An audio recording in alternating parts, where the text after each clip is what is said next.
How to tag someone on Facebook Reel after posting. Hi everyone, welcome back to our channel. This is Rose and I'll guide you to tag someone on Facebook Reel after posting. Without further ado, let's begin. Launch Facebook app. Make sure that you sign into your account.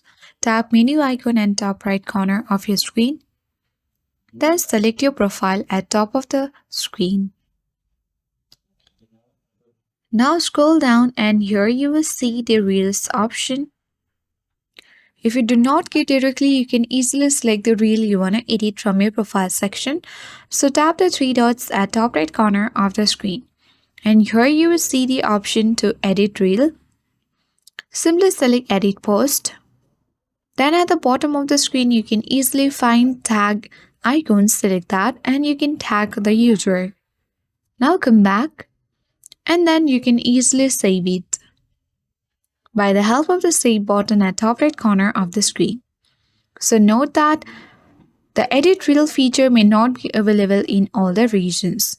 So that is how you will successfully tag someone on the reels that you have posted already on Facebook. So I hope this guide was helpful. If it was, then do like, share, comment and don't forget to subscribe. Thank you for watching and I'll see you in the next video.